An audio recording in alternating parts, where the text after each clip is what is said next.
on today's edition of the Rockbridge Report. With just 5 days left to Election Day 2016, we'll show you what national and local candidates are doing to get out the vote in a final push to November 8th. And local law enforcement is working with students as both adjust to the new third-year housing village at Washington and Lee University. More on that next.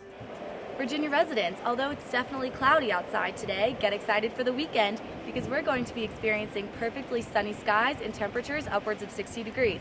So make sure to head outside this weekend. More on the weather coming up soon. And later, sports anchor Rachel Stone will bring you the story on the curse-breaking Cubs and a famous sports writer with local ties. All that and more coming up next on the Rockbridge Report. Live from the campus of Washington and Lee University with news for Rockbridge County, this is the Rockbridge Report. Good afternoon and welcome to the Rockbridge Report. I'm Catherine Young. And I'm Rosella Gabriel. Election Day is finally in sight and candidates are making the most of any momentum they have left. Presidential hopeful Hillary Clinton and Donald Trump turned to key states today and will continue the strategy through the weekend. CNN's Joe Johns reports. Donald Trump reminding himself to stay on message. We've got to be nice and cool, nice and cool. Stay on point, Donald, stay on point. Making his big push in battleground Florida as new CNN polls show the race tightening in several swing states. I've been watching Hillary the last few days. She's totally unhinged. Hillary Clinton striking a grave tone, targeting minority voters in Nevada by using Trump's own words against him. Someone who demeans women, mocks the disabled, insults Latinos and African Americans. Clinton also aggressively setting her sights on the red state of Arizona, where Trump holds a 5-point lead. If Donald Trump were to win this election, we would have a commander-in-chief who is completely out of his depth and whose ideas are incredibly dangerous. Or maybe, heaven forbid, start a real war instead of just a Twitter war.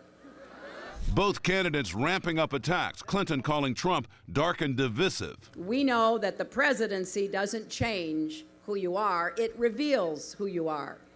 As Trump hits her on trustworthiness and on Obamacare. Real change begins with immediately repealing and replacing Obamacare. You think Hillary's going to restore honesty to government? I don't think so, folks. And hammering away at the recent FBI scrutiny over Clinton's private email server. They just found 650,000 emails. I have a feeling those emails are going to be sending out, whoa, there are going to be some beauties in there. In an interview with People magazine, Clinton calling the FBI email review just noise and distraction while remaining confident in the final stretch. Everything he has said and done, both in his career and in this campaign, is a pretty good preview of what's to come.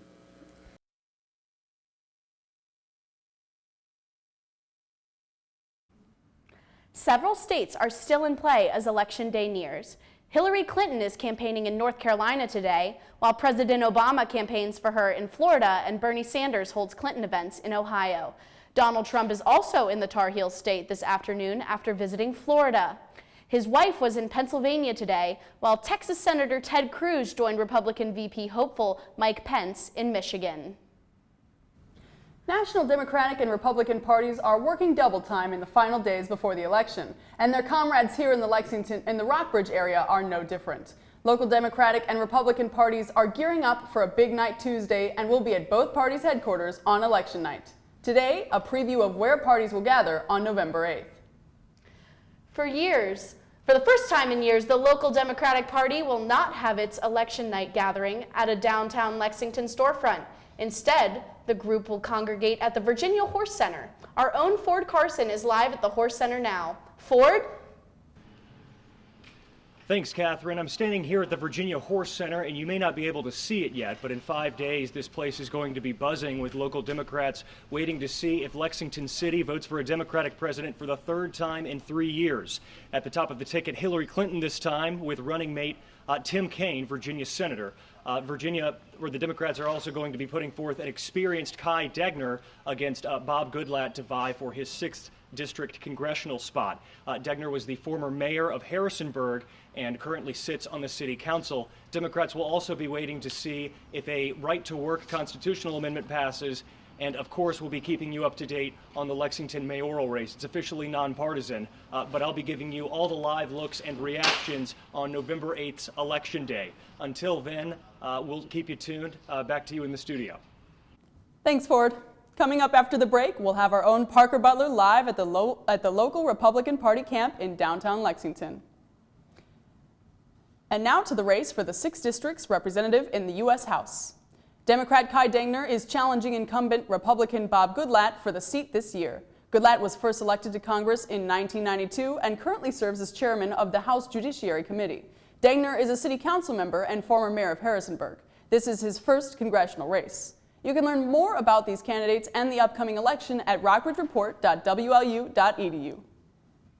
And in nearby Glasgow, 2 candidates are running unopposed for re-election to Glasgow Town Council. Michael Turner and Sonny Williams are running for 2 of the 3 available council positions. Voters will have the option to write in a name for the 3rd available seat, now held by Roger Funkhauser. Funkhauser decided not to run for re-election. Town manager Bill Rolfe said this is the first time that Glasgow Town Council does not have a candidate running for all the seats available. The polls are open from 6 a.m. to 7 p.m. on Tuesday. And coming up in 2 minutes, reporter Parker Butler will be live from the Republican Party headquarters in downtown Lexington with a preview of their election night. And later, we've got the story on Horse Mania, a fundraiser that might trot into town this spring. Plus, we'll show you how an anti-racism group might shake up one annual tradition of Lee Jackson Day this January. And weather anchor Bryn McCarthy will be on set with your 5-day forecast. All that and more coming up next on the Rockbridge Report.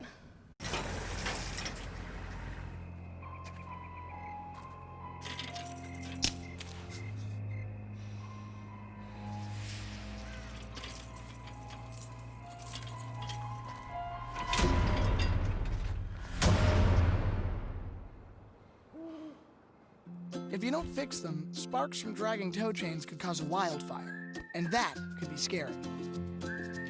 Smokey. Only you can prevent wildfires. In the small town of Elmira, New York, a boy was born into an all-American family. Will you just do your little script real quick? Yeah. The odds of him achieving his dream in the fashion industry? 1 in 23 million. The odds of having a child diagnosed with autism? 1 in 68. I am Tommy Hilfiger, and my family is affected by autism. Learn more at autismspeaks.org/signs.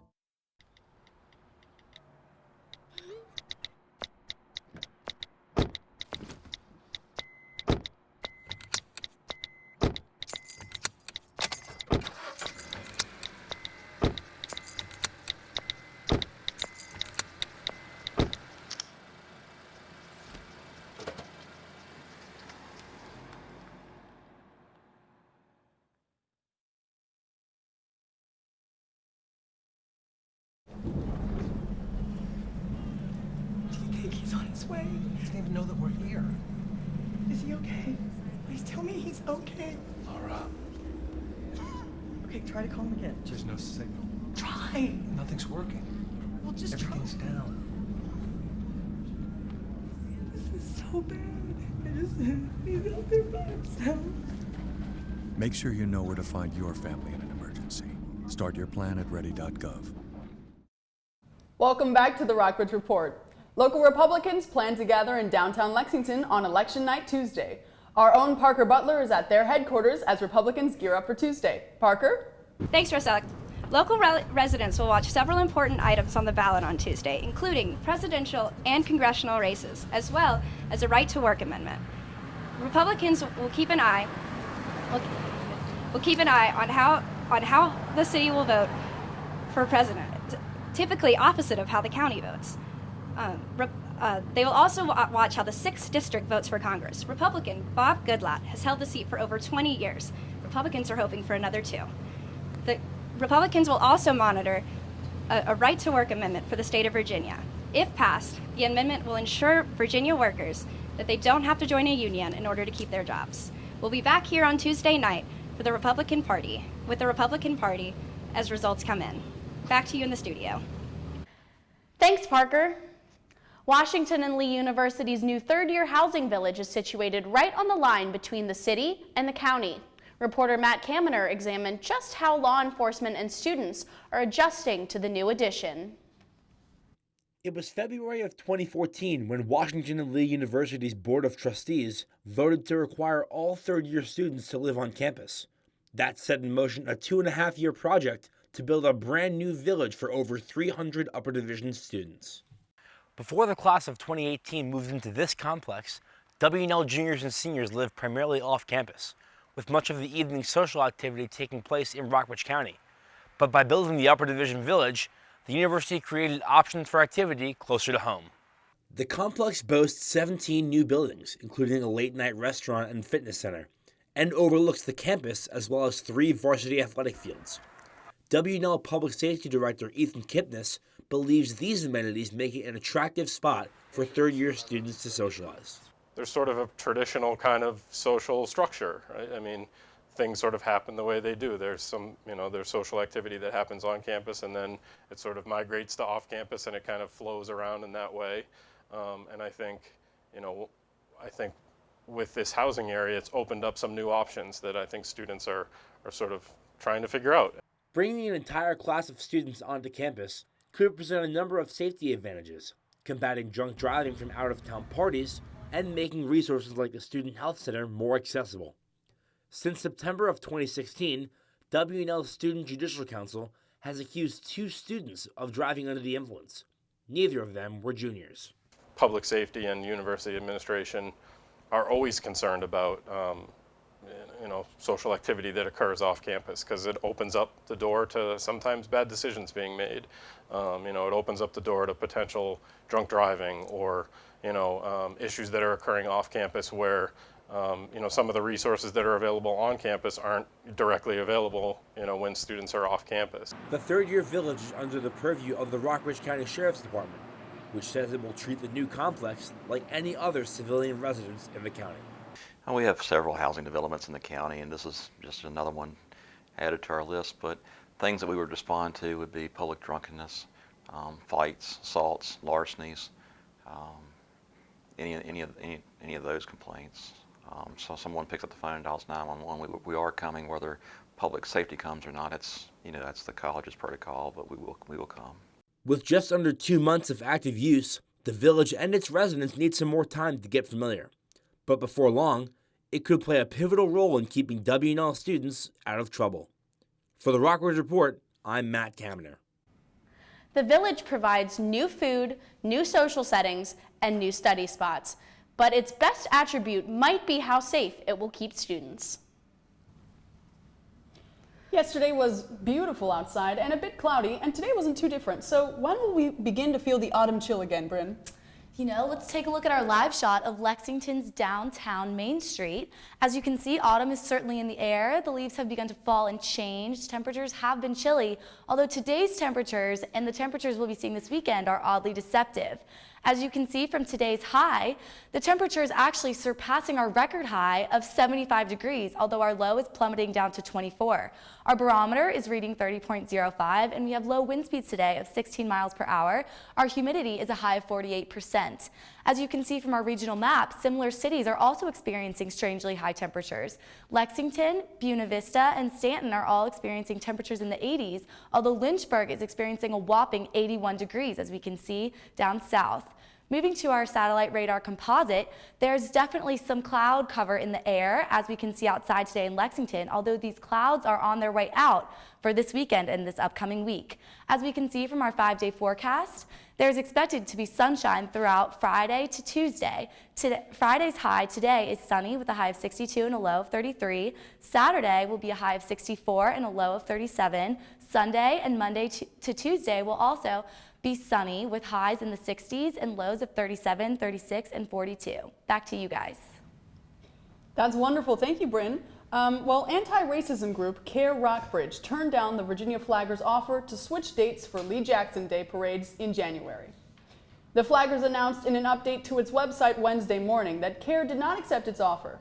The Confederate Pride Group offered to trade its date with CARE after the Stonewall Brigade Camp of Sons of Confederate Veterans protested the group's application to parade on a date it had claimed had been theirs for years.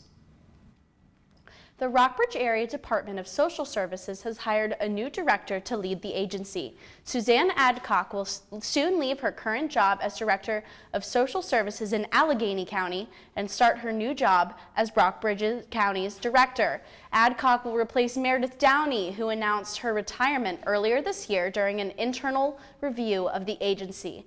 The interim director has been Bill Burleson. Reports from the regional office found unreported accounts of child abuse and neglect by the Rockbridge agency. The Rockbridge County Commonwealth's attorney has convened a special grand jury to look into the reports. Adcock will start her new job later this month. Coming up next on the Rockbridge Report, Steve Young is known for completing passes, but now he's completed a book with the help of a local man. More to come with reporter Julia Gazelle.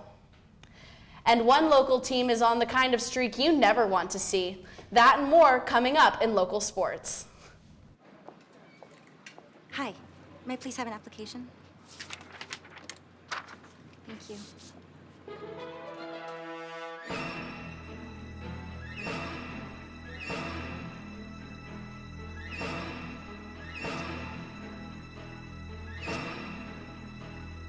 Skip the drama.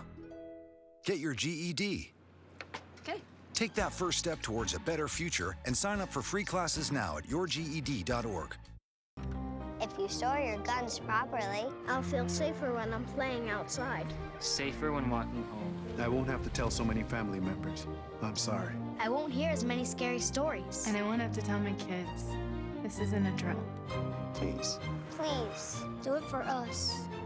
Your family, friends, and neighbors are all counting on you. Never let your gun get into the wrong hands. Remember, always, lock it up. Visit ncpc.org.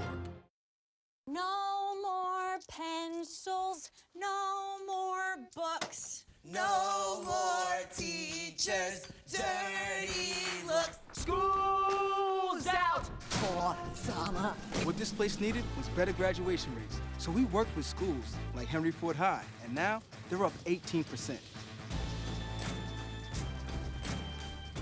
To help us do more good this year, go to unitedway.org, because great things happen when we live united. If you want to be a parent, it doesn't matter how you play, what you wear, how you dance, or even what direction life takes you. You just need to be there. You don't have to be perfect to be a perfect parent. Thousands of teens in foster care don't need perfection. They just need you. Welcome back to the Rockbridge Report. The Virginia Horse Center is turning to public art to encourage community support and raise money. Horse Center staff and volunteers are organizing Horse Mania. The project would place at least 20 horse sculptures decorated by local artists in prominent places around the city and county. The project is inspired by other cities that have decorated their public spaces with animal statues, which are ultimately auctioned off for charity. The Horse Center is currently seeking sponsors for the event. It hopes to have the horses out near you by spring of 2017. The nonprofit Horse Center hosts horse shows, competitions, and other events throughout the year. And now to Rachel Stone with the latest in national and local sports. And what an exciting game we saw last night, wasn't it, Rachel? Well, no one could have predicted that the Cubs would steal the World Series title after a 3-1 setback from the Indians, except Twitter user Ray's Fangio did. World Series 2016 did not disappoint. The longest drought in baseball is finally over. As the Chicago Cubs take home the title of world champions, CNN's Scott McLean was in Chicago as excited fans celebrated the end of the 108-year curse. Jubilant Cubs fans celebrate the moment they've been waiting for as Chicago emerges victorious from World Series 2016. They beat the Cleveland Indians 8-7 in 10 innings. It was a nail-biter of a game that featured a rain delay and stretched well into the night. But the fans, didn't seem to mind. 51 years I've been here, waiting, diehard Cub fan from the South Side. It hasn't been easy, but the Cubs are awesome, and the supporters, the fans, didn't give up on us. I'm just like weeping openly right now. I'm covered with fears and tears, and I just can't believe that this has happened. The Cubs took 3 in a row to close out the Indians in Game 7 of a dramatic series. The anxiety was insane. You know, from down 3-1, it was one game at a time mentality. And once we were here today, we knew it was just a matter of one game showing up. And it happened exactly as it should have. Some disappointed this series between the two clubs had to have a loser. Cleveland fans were awesome. Cubs were terrific. Just a great night. When the game ended, Chicago erupted in celebrations 108 years in the making. Even the president joined in the festivities, tweeting, "It happened. Cubs win World Series." That's change even this Southsider can believe in. And now back to Lexington. Several Generals teams are sweeping the ODAC tournaments this fall. Both the men's and women's cross-country teams are now back-to-back ODAC champions. The women's team placed 5 runners in the top 14, while the men's team placed 5 runners in the top 15. Next stop, the Generals will compete at the NCAA South-Southeast Regional on November 12th. Men's soccer defeated Bridgewater 2-0 yesterday afternoon on Watt Field, while women's soccer topped Randolph 5-0. Both teams advanced to the ODAC semifinals on Saturday. In field hockey, senior forward Maggie Waxter set a WNL field hockey record on Tuesday for the most points in a single season, as the Jennies defeated Roanoke 3-0 to advance to the ODAC semifinals. WNL football faced a tough loss Saturday afternoon on Wilson Field, as Randolph-Macon stopped the Generals from advancing in the ODAC tournament. The Yellow Jackets and the Generals went into the game as the top 2 teams in the ODAC. Quarterback Charlie Nelson's pass to tight end Jack Taylor is complete. The Generals are looking good early on.